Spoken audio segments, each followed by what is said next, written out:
Check it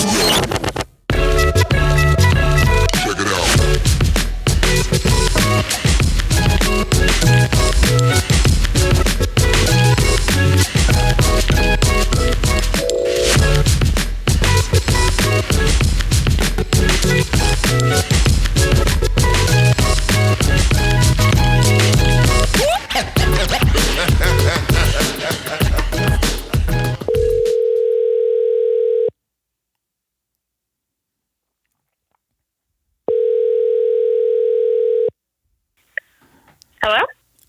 Hey, Bree, how you doing? Hey, good, pretty good. How are you, Mario? I'm doing all right. Hey, I was psyched to see you and Cameron climbing last week. How did your session go? It was pretty good. Haven't been on ropes in a while. I feel like I just need to start training a little bit more again. What was that hangboard you mentioned to us?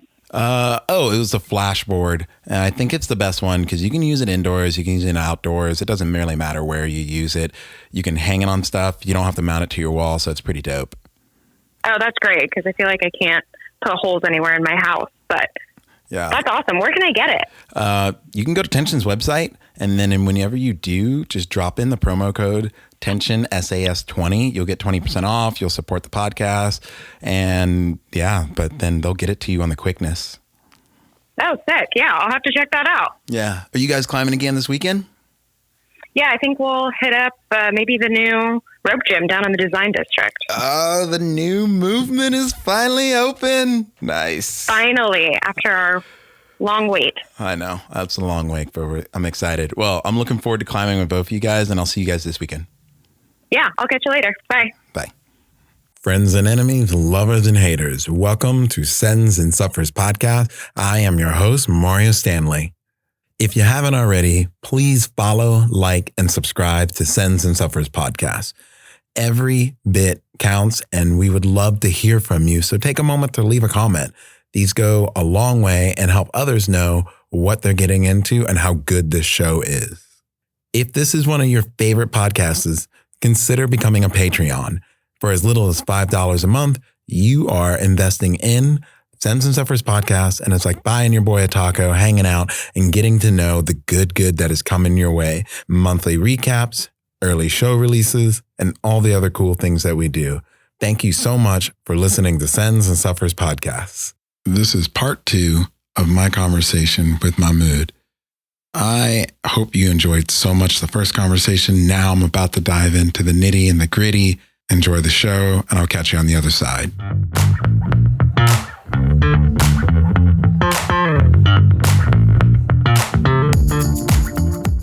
So I think first and foremost, it depends on what style of climbing we're doing. If it's bouldering, then I would probably handle it the same way because there's less work to do. I mean, you just got to carry a bunch of pads, and really at that point, having, especially, this is not always true everywhere you go, but sometimes when you have big projects, they tend to be taller.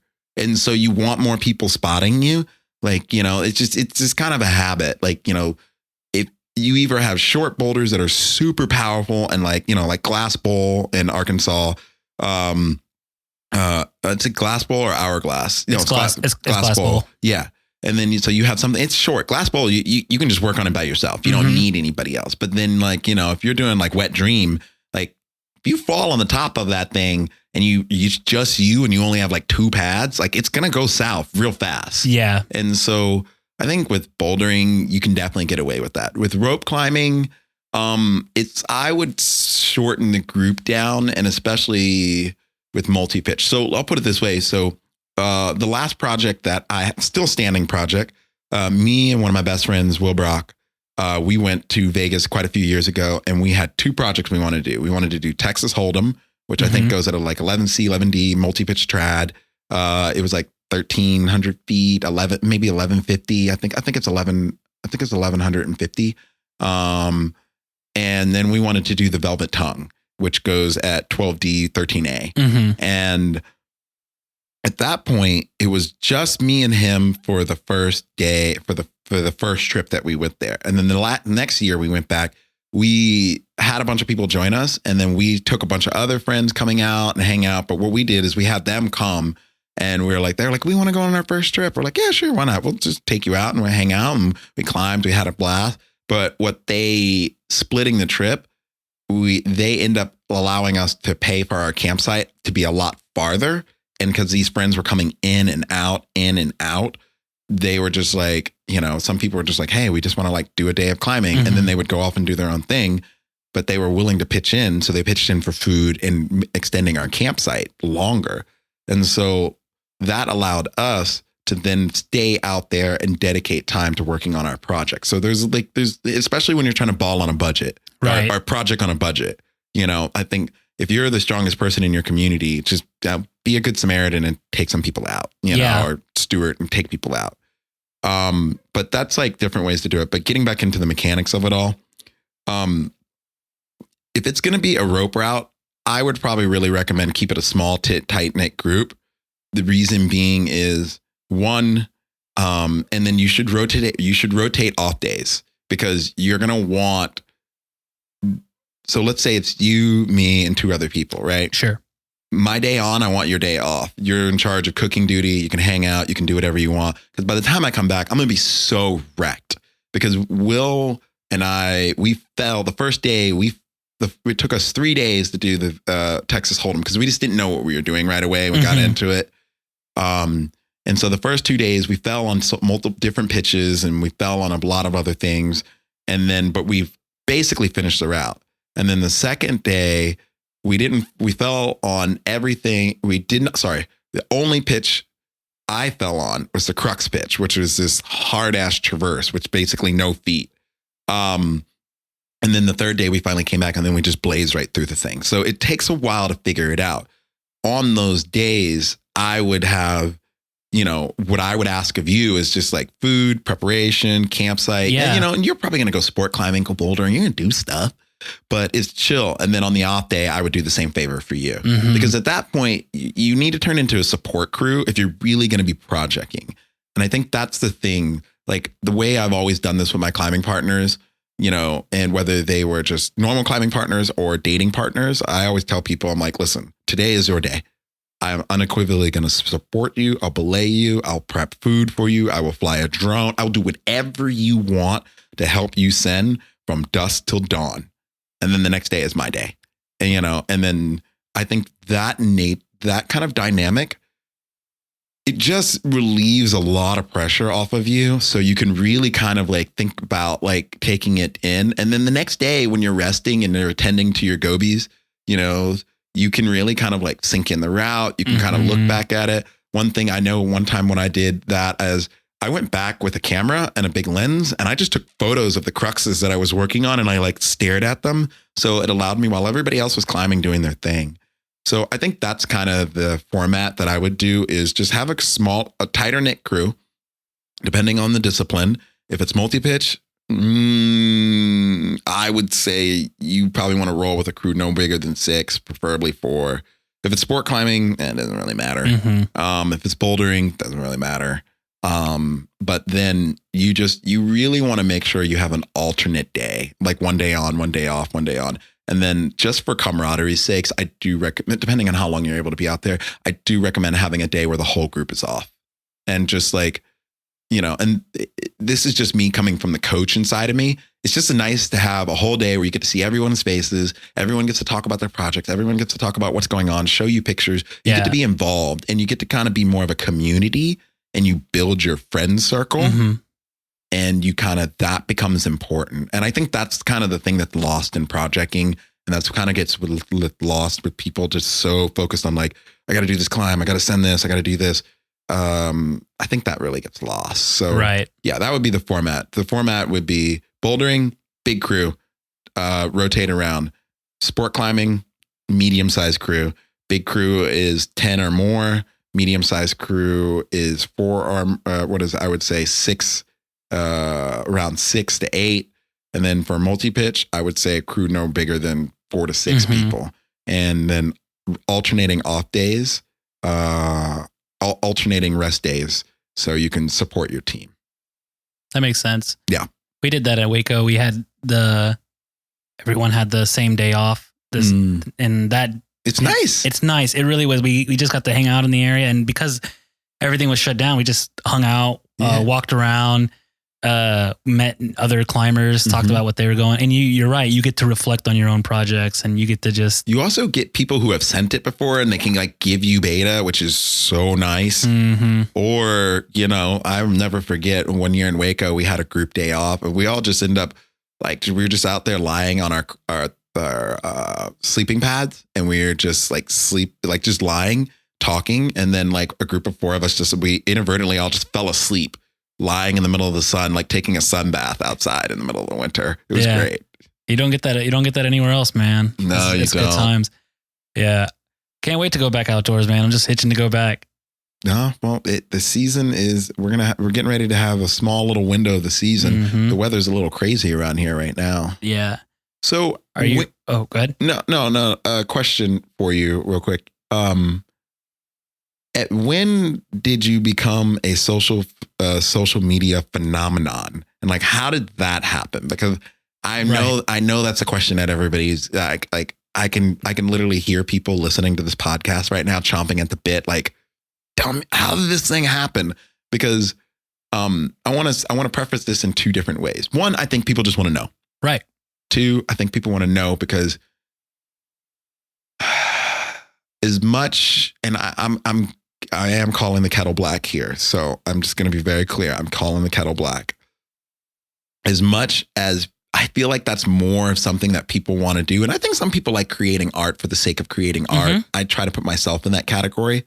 But I think more people want to achieve what you've achieved, and more people want to do that. And I think there's space and room for it.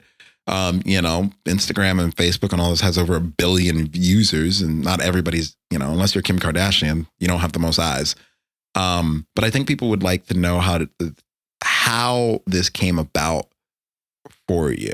And I guess how did it come about?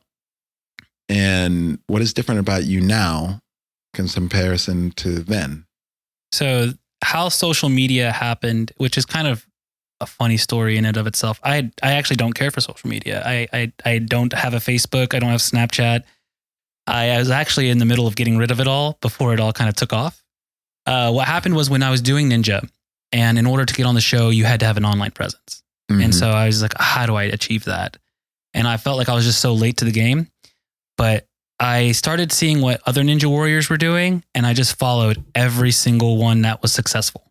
That's it. On my Instagram, I just followed every single one of them, and I copied them. And that makes sense. And like, I was like, these people are famous in the country, but like my local community doesn't know them. And so if I just take what they're doing and mimic it, I should benefit the same way they're benefiting. And what I noticed was a lot of the ninjas were doing the same things for themselves. Like I would see one ninja do one thing and another person copy that person, and it just, you see the trends. Yeah. And so I would follow the trends, and through trial and error, like I would just keep posting and keep doing things and seeing what worked and what didn't work. Then you start seeing what people react to and what they don't. So mainly with social media, it's like a combination of 3 different things. Consistency, hard work, and luck. Like just luck. Yeah. And I mean, that's a factor. Yeah, no, it is. It is. And so, but you can be lucky, but if you're given a lucky opportunity, do you know how to handle it? And I wanted to make sure, should I ever get lucky in any part of my life, that I want to be able to handle that opportunity. And so with social media, I would just, well, with climbing, I was always filming myself anyways. And I just would learn and stuff like that. And then when I was already used to posting for Ninja Warrior and like posting stories, and I got comfortable being on the phone, and like that helps a lot, is being comfortable recording yourself in public, you know, holding a phone in selfie fashion and be like, hi everybody, welcome to whatever. And like everyone's around you like, what's this guy doing? Like, yeah. And like I got over that real quick. And once that happened, it was just like, just do it, because there's going to be at least one person out there who wants to see what you're doing. Agreed. And so, at first, when I was a new climber too, I would always look up videos on technique and things like that. And at the time, if anybody was a new climber 4 years or 5 years ago and you were on YouTube, we all probably watched the same videos, like the same YouTubers out there.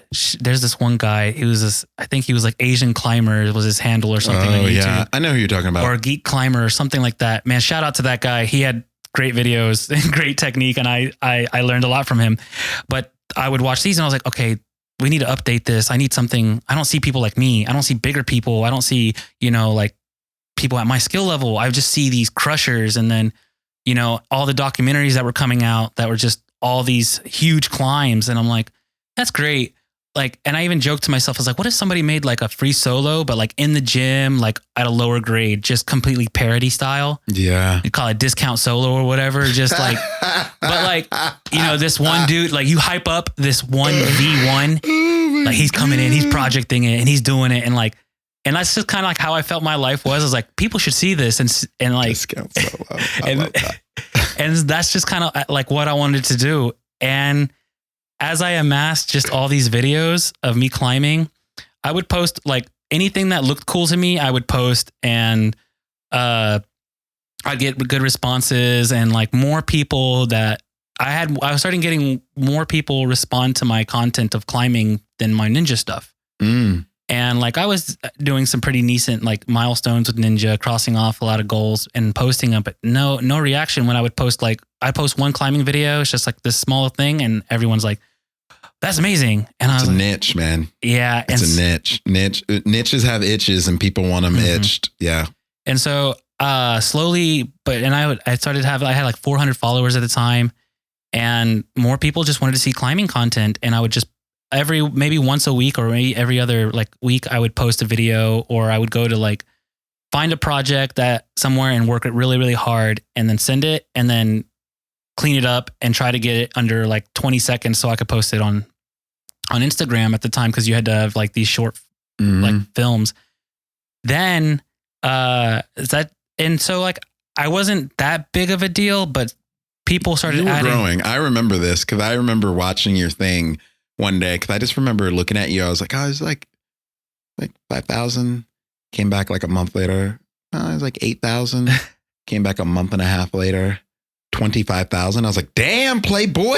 Yeah. You on the rise. And I felt like it just skyrocketed. Like once you hit like around 25,000, it just seemed like it was just going crazy. It was after like, yeah, it grew just like the way you explained it for sure.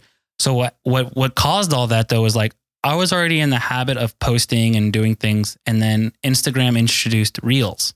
Like I remember at the end of 2021, it was like Reels, everyone was trying to copy TikTok.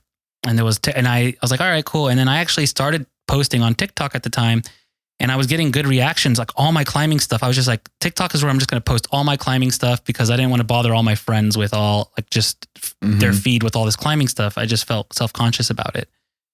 Unless it was like a really stupidly awesome climb or a milestone or something. But I was like, let's see how it goes on TikTok. And TikTok, I would get fun and just edit videos. I was like, all right, this is where, this is just what it is.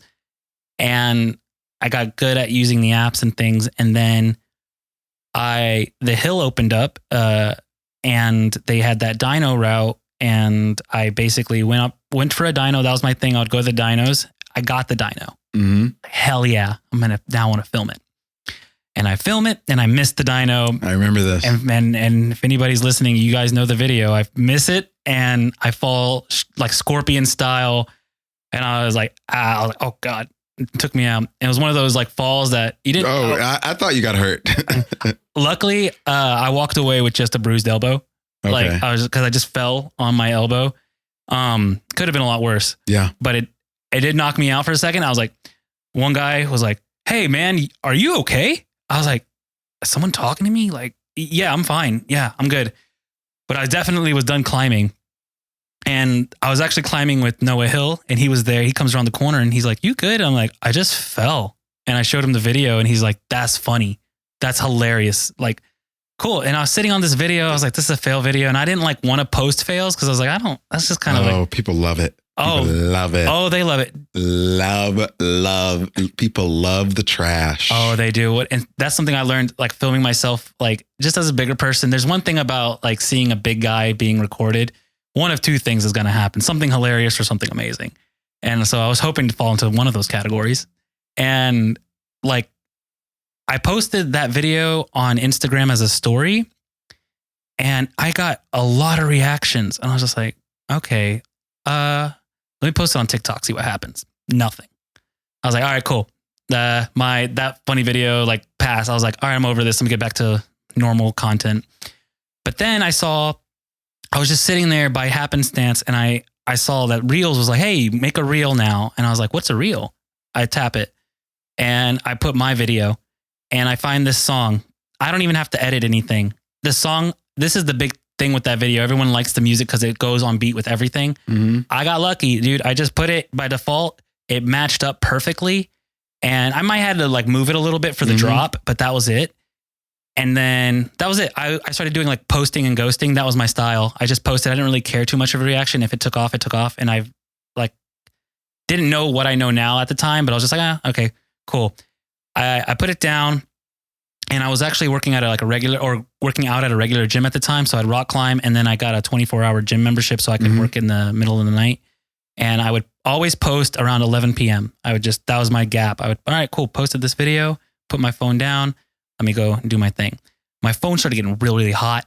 And I was like, what's happening? And I looked down, and it's like, you know how Instagram will say, show you 2 people like your stuff and then a number, who else? And that number was like over 100K. And I just posted 10 minutes ago.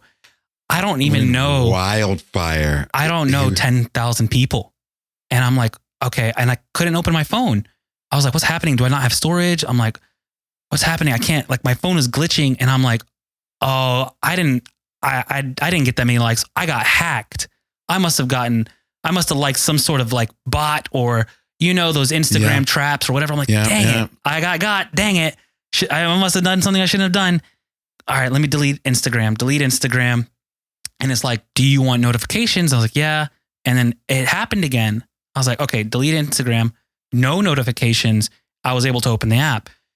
And now I'm like, oh, dude, I'm like, man, I probably got identity theft. I got to figure this out. Let me change my password. And I go and you see the notification thing and it says 100. I'm like, what? 100 of what?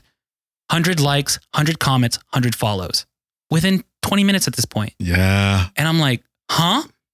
And then I look at my video, the views it's at 100 something K and it's going. And I'm like, what is happening? I turn it off the next day. My DMs are flooded. Everything's going crazy. And like, everyone's just sharing the video and I'm just getting every notification for that. I'm like, all right, just ride this wave. I didn't touch my Instagram for 2 months. I didn't know what to do. I didn't know how to handle this because that video was still gaining traction. And what I started learning about that video is like, it was super viral, not just anything like it was super viral. Yeah. Viral is like 1 or 2 million views. I hit 1 million views within the first day. And I was like, what the hell? And then I hit 10 million within the end of the week. And then after a couple of months, I'm at 183 million views. The 7th most viewed reel that year. What? It's nuts. I did not know it was the 7th most viewed reel that year. At that time. Dude. And so like everyone was like, the biggest Instagrammer was that Cabby guy. You know him? He's the black dude who like someone would do something and he'd be like, oh, common sense guy. Yes. So I was like, all of his videos were the most viewed. He was the only person who was more viewed than me. And then now what's going crazy is now the local community sees it. Everyone sees it. Ha ha ha ha. What really started making me feel weird was like my family would hear about it. Right. And like some dumbass on my comment section posted, like, the comment section is its own monster. Yeah. Yeah. I mean, you kind of got to let it be where it's got to be. But one person posted on it. It was like, I know this person, guys. And he actually isn't okay. He's in the ER right now. He was in the ER after that with some sort of brain thing. And I was like, okay. No one I know, just some random internet person. But troll. They did that, but I didn't see the comment because my notifications are off. And I was like, okay, whatever. And there's thousands of comments. They're just in there. Yeah. And they're not in order because Instagram doesn't have their stuff together. And so I'm like, okay. My cousin messages me and is like, are you okay? I'm like, yeah, I'm fine. And they're like, are you in the hospital? And I'm like, no, what are you talking about? They're like, I just saw your video. And I'm like, oh no, haha, it's funny, right? I just took a fall. And they're like, but somebody said you were in the hospital. And I'm like, who? Who said I was in the hospital? And I go, look. And I'm like, I'm reading all these extra comments. And I'm like, oh, okay, this is its own monster. This is growing. But now my family is sending me, I started having people like, hey, you're into climbing, right? Yeah. dude, check this guy out. And they're sending my own video to me. And then I started hearing from everybody. They're like, oh, my dad sent me this video. My mom sent me this video. And everyone's like, oh, dude, your videos are in our group chat. Like everyone is like, oh, I know you this, I know this, that, Dude, that's that. awesome. That is awesome. And I'm like, great. So I'm like, well, how do I monetize this? Like, how do I make money off of this? Right. And everyone is like, you got to keep posting reels. You got to post every day. I was like, no, I'm too busy for that. I'm lazy. I'm not going to do that. Like, why would I do that? That's who wants to see me climb? And like, what am I going to climb? I'm not climbing like these crushers. I'm not putting out a documentary. Like what? No one wants to see me climb. But then like the thing that sat with me is like, I have a platform now. And now I have your followers. You saw that the followers are going up. I have at least 10,000 plus eyes on me at the time. I was like, how do I do this? How do I milk this? And so after about 2 or 3 months, I was like, I'm going to start posting content, see what happens. I posted something and it got 100,000 views instantly. And I'm like, okay, I have this power. How do I leverage it? I have the power. And I was like, in my head, I started like just getting real big and I'm like, oh, I'm going to be a millionaire. I'm going to be the next Kim Kardashian. Like, I'm ready. And like, dude, I was following my numbers so much that I would compare myself to like, okay, Kim Kardashian is like really big on the Instagram. And I started getting my video had more views than her. I'm like, yeah, got you. What's up? And like, I started like comparing myself to celebrities and I'm like, okay, so I have something here. And then what I learned was like, okay, I have the following, but I have to do something with it. And if I don't do anything with it quick, I'm going to lose it. And that's what all like the Reddit posts and everything was saying is like, when your video goes viral, you got to ride that wave and milk it right away. Yeah. And so I was like, all right, I'm just going to post climbing videos. I'm just going to stick to good old faithful, what I've always been doing, climbing videos. And what happened was more people were seeing it, more engagement. And I was like, all right. But then you start seeing the numbers fall and you're like, okay, now I have to react. So basically what I started doing was just posting videos every day. And I would just, every time I'd go to a climbing session, I'd film everything. And then I would just, the climbing part of it was easy. The filming is what I had to do and up it. I had to up the production. I had to make sure my camera was good. I had to make sure I had a good tripod. And honestly, once I got into the habit of just posting every day,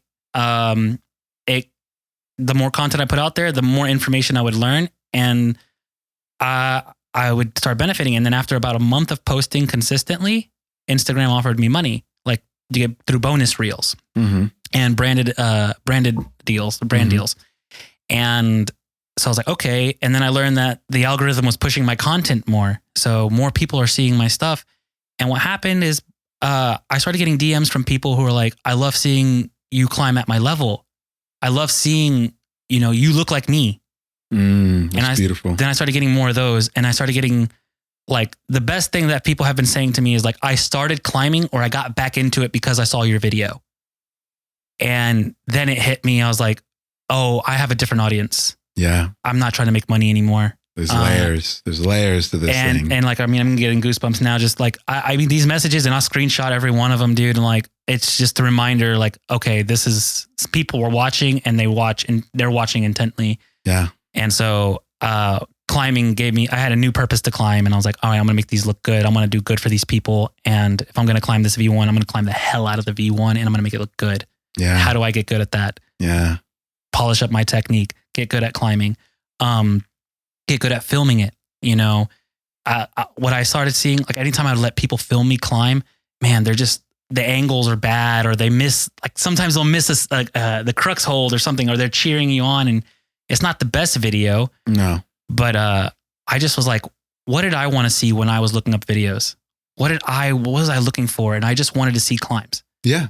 And then you learn about the algorithm, you learn about the reels and you're like what people like and how to post onto social media. And once I just found what worked for me, which was just posting short climbing videos and climbing well, like I didn't want to be someone who was like struggling up the wall in my video. That's just not, it's not that it's bad. Like I see people climbing V4s, V5s and takes them like 2 minutes to get up the route. And you're like, all right, cool. Let's go. It's done. Yeah. It's boring. Yeah. But like usually in my videos, I was like, if I did a dyno, the dyno's in the first 3 seconds. Like I want to catch your attention, but you have to have a certain skill level when you're climbing to be able to execute those moves like back to back and do them nicely. And so it was hard to do like the big moves. So I had to dumb it down a bit and like, I'm going to climb V1s, V2s, V3s and just, it's going to and make it look nice and so I would sometimes climb a route like 4 or 5 times before it looked right. That makes sense. Yeah. And I would plan every move out. And honestly, it kind of reminded me of how like when Alex Honnold did talk about in Free Solo, how he would memorize and rehearse routes. Yeah. I would kind of take that same mindset and be like, yeah, I had to do these with these. It's not on that big of a scale, but I would just put that much effort into my videos. And I feel like some people don't like to do that. Some people don't even like to repeat climbs. A lot of people don't like to repeat climbs. I think most people want to flash stuff and move on. Mm-hmm. When repeating climbs teaches mastery, you learn movement. I mean, that's as a coach, that's what we teach all the time. Like the kids are like, I've climbed this before. I'm like, yeah, but you don't climb it well. Yeah. And that's just what I wanted to see. I recorded what I wanted to see. I wanted to see people like me climbing and climbing well and proving that it could be done. Like climbing at my weight and at my height and my level, climbing well. I don't always have to look like I'm struggling because I want to have fun. Yeah. I want it to look like I'm cruising through it. And that was my goal. And the more I did that, the more people would reach out to me and say, "Hey, I love your videos." And then it transformed into people asking me for advice and how I did things. And then the next thing I would do is just react to the community, seeing what people wanted. But all that extra stuff, I never stopped posting. I always stuck true to what got me to that point, which is posting consistently and the same thing. That I had to keep the same thing as much as like, I'm tired of posting this and another, but it works. I know the feeling. It works. And like every time I deviate, I might get lucky, I might not, but every time I do it, I end up with another, like I'll have a couple of bangers and then like my page is set up so well that like the climbing videos do well. I get a climbing community now who are an audience. And then I also have the people who are following me because they saw the fail video and they're, the viral crew, and the viral crew loves my fail video. So I post a fail video once a month and make it funny. And those videos get over 100K views sometimes. And then the videos that follow, is benefiting from that traction. So like that video is probably gaining 100,000 views. 100,000 people are now on that video. And then I assume people are always going to scroll to the next thing. Yeah. So I always make sure that next video is something I want people to see a lot of. And I just play like that. And then you'll notice, views are dropping off. Might need to post a fail video, might need to do this, and you kind of. Yeah, no, dude, you're consistent with that. This is something I've struggled with too. It's like, I like to create art. I like to create I like cinematically beautiful things, but then scrappy is what does well and better on the internet. And I've like recently, I feel like I'm finding more of my niche. It's even like the morning bowl of Wheaties. Like I like doing it. The only problem that I've run into is like, it's hard. The big problem with that was one, how much time I had to spend on my phone looking for stuff and I didn't like that relationship that I was creating with my phone and with social media. And then 2, it just had to be more and more outlandish. But the problem is the more and more outlandish things were harder and harder and harder to find. People are starting to share them now, some things, and some of them I have. But it's weird. It's like trying to, I don't know. Do you ever struggle with, you just said you did in a way, but like, do you struggle with it being a grind and still trying to have fun with it? Sometimes, for sure. It could, like with a lot of things, like when you make it work, when it becomes a work and like you're doing it out of necessity more than, like you wanting to do it. It makes it, your inspiration is not as there. You're not going to be as inspired or motivated to do the same kind. But for me, like, I think I just kind of rely on my passion for doing it, because you're right. It is art. Like posting, like creating content is art in itself. Like, it's fun. I like creating content. I think I've kind of done a way of doing content since like the days of Vine. And like when I did have Snapchat, my stories were always funny. Like, I think I always enjoyed the short form style of film and how you can kind of make like, I don't know, just little mini movies and little things. Like you can watch something for 10 seconds and it can impact you emotionally somehow. Oh yeah. And it's just only 10 seconds. So I always enjoyed that format. And I think, and having a big following, like there are people who are watching you, and I feel like I'm kind of obligated to them to keep going. And I like that feeling. I like knowing that there's probably somebody out there watching like my V1 and being like, oh, I could do this. And that's what keeps me going. Mm-hmm. It's just people like, I'll have somebody like at the gym. Now that I'm working at the gym, more people see me and like, they'll be like, and so, hey, because of the bandana is like the main thing people recognize and like, hey, it's funny. Keep posting that stuff. Like I'm seeing you're climbing the routes I'm climbing. Like I like that. And I'm like, okay, someone's watching this. Someone's doing this. And that honestly keeps me going. And I was like, all right, someone's learning from this. And I have to just remember that. And as long as I don't forget that, I will, I think the content will keep coming. So what has been, I'm trying to think about how to ask this. What has been the send and what has been the suffer of this journey for you? It's kind of like in my mind, it's kind of like, well, actually, no, maybe I think this whole journey it's like, you've been like your send, it's the opposite around. It's the opposite way. Your suffer was very much in the beginning and all your journey through Ninja Warrior, through, from everything from boot camps to obstacle courses to now. And I guess the question is I've seen your suffering. And even when people thinking that you're hurt in your family, which is wild, do you feel like you are ascending now? Or do you feel like the door has just finally been opened? I think the door has finally been opened. I think so like two parts to that. I think they're still suffering. Yep. I think with new horizons and new opportunities. So like, just like, there's two sides to every coin. Like you see the good part of social media and you see that, but there's a whole bunch of misconceptions that I have to fight.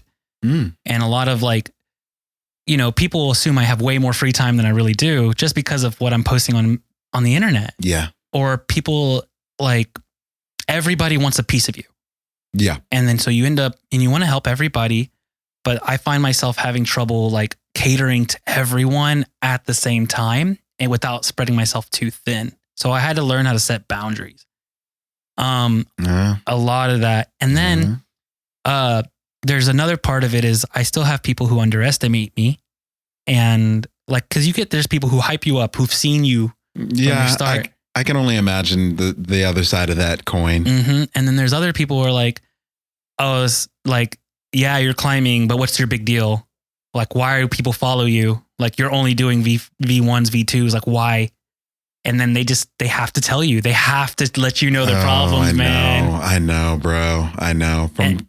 I know. I cannot tell you how much I know. I can tell you, I can tell you how much I know after we're not on the mic. Fair. Yeah. But then you get a lot of, and then I get a lot of that in person too. Oh, dude. Wow. People are bold. Yeah. No, people don't, they don't give a fuck. Like people don't care. Wow. Okay. Keep not it pimp hand strong. Not, it doesn't happen as often, but like, especially if I go to a gym where I'm not like, a lot of people don't know me too well.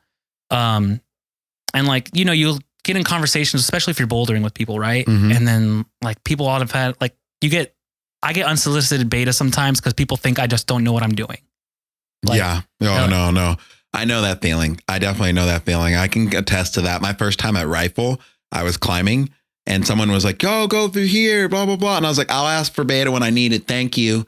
And then I'll never forget at like my first time at Rifle, almost, Audra was there with me at the time. And I don't think she noticed it as much, but I had so many people come up to me and was like, wow, you climb really well for a black guy. Or like, wow, like I'm just surprised you know how to do this. Like that was probably the most amazing comment I got all the time. And it was like my first time at Rifle and people were like, wow, how long have you been climbing? I'm like 10 years. And they're like, oh, I didn't know that you climbed for 10 years. And you could say what they really wanted to say is like, I didn't know black people have been doing this for that long. Wow. Gee golly, gee willikers. You're right. No, you're 100%. I got that when I was top roping at Summit, when I was like doing well. And like, I remember coming down and one guy was like, whoa, you're so inspirational. And I don't know what it got into me. And I was like, maybe I wasn't having a good day or something. And like this poor man, his only mistake he'd made was just saying hi to me. Yeah. And so I was like, he's like, you're so inspirational. And I was like, why? And he was just like, you were climbing. And I'm like, oh, everyone in here is climbing. What's different? Like, I didn't think what I did was impressive. Like I just did something. I'm like, why is that? Like, yeah, you got to take it in strides. So I was just like, that probably wasn't the best way to handle that. But I was just like, the same thing happens for the adaptive climbers that we coach. I've been coaching adaptive athletes for a little while, and our new head coach, Michelle, even helps me with things like understanding triggers all the time. Shout out to Michelle Patton, and she is tomorrow competes in adaptive. She is an adaptive athlete, and she competes in adaptive nationals tomorrow. Oh, shit. Yeah. But like, it's one of those things where people are just like, it's so inspiring. And I've literally listened to people while we're having team practice, and they're like, I just want to like say hello. And I'll stop people. I'm like, hey, before you say that, I just want to let you know that like they brush their teeth, they go to work, they use the bathroom, they do everything just like you do. And I understand that they are different, but I need you to think about it from their perspective. They are just here climbing. Mm-hmm. If you're going to say anything, just say, hey, I think you're awesome. Give them a fist bump, walk by. Right. Or engage in them in conversation, and don't just admire, but ask them their name. What do they do for a living? Do you what else do you do outside of rock climbing? And then praise them later on, but build rapport, befriend them first, and you think here in the South and Texas, as much of a Bible thumping place it is, people would remember you've got to be someone's friend first. Yeah. Before you can start going in with anything else. But it just doesn't. People mean well. I know they mean well. The road to hell is paved with good intentions, though. Yeah. Truer words were never said. I know people mean well. I think the thing is, it's just like, and I get that some people are like, well, I'm not woke because it's like this and I don't want to be this. And like, it's not woke. I mean, yes, there is a concept of wokeness. I'm not going to deny that wokeness is not a thing. There's a lot of good in it, and then there's also a lot of bad. And so I'm going to say there's both sides of the coin. And I'm sure people listening to this are going to be like, Mario, but you are woke. You had LGBTQ stuff on your podcast and this and that and that. Yeah, but I'm also a human, and I'm multifaceted, and I see that there's good and bad in everything. And with that little rant being said,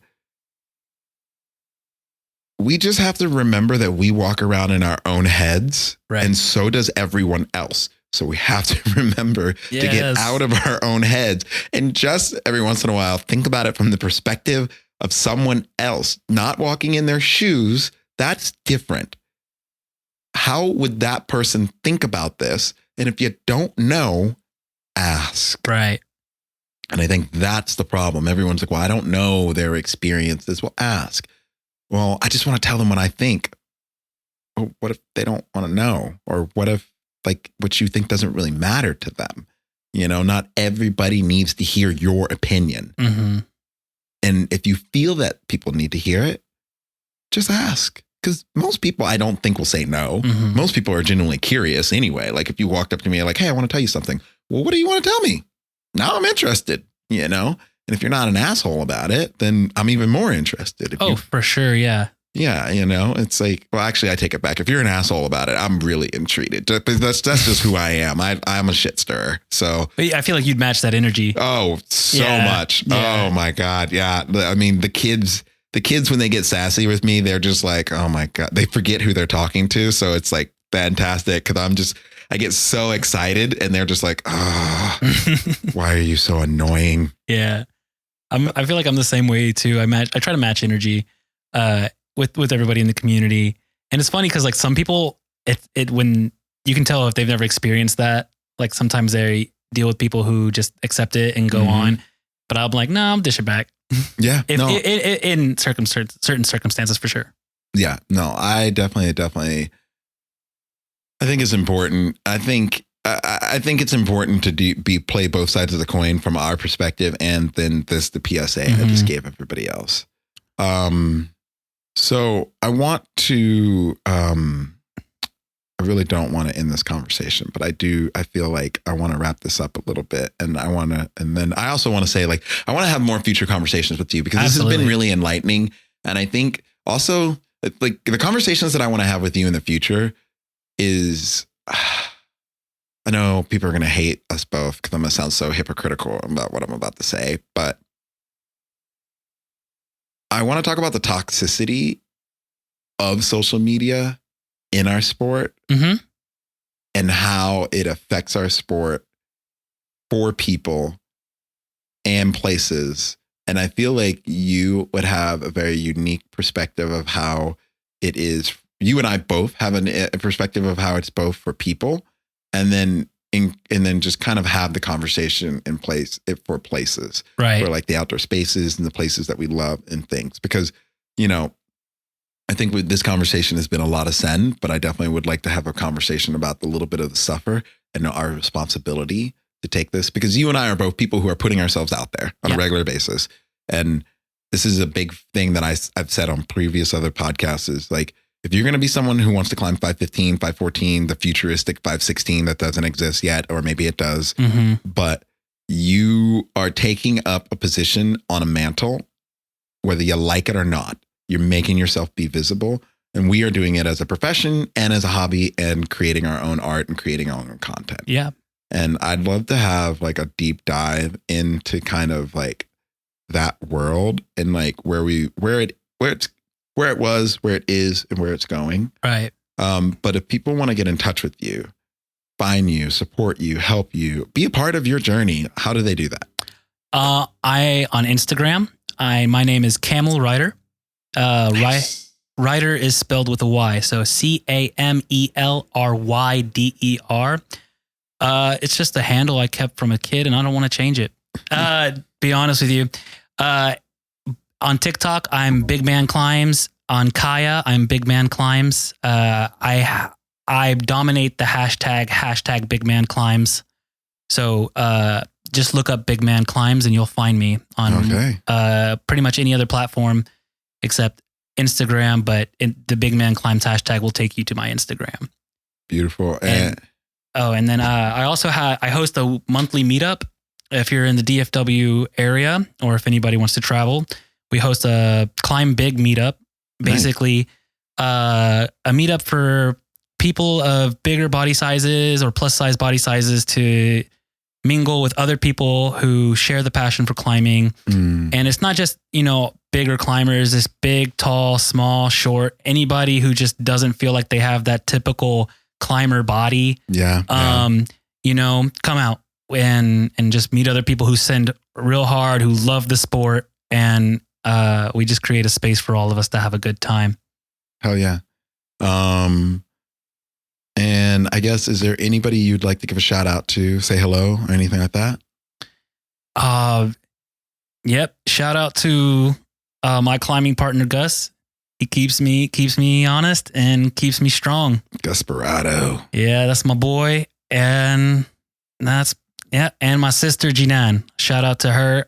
She's supported me in all of this. Out of my entire family, she's got my back, and is a big supporter of just all my social medias and everything I do. She's on it. So shout out to Jinan. I love you. And yeah, that's me. Well, dude, thank you for coming to the show. It's been beautiful.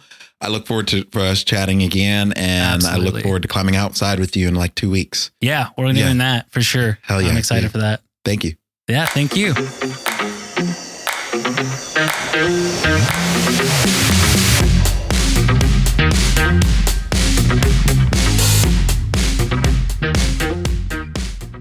I hope you enjoyed the show with Mahmud.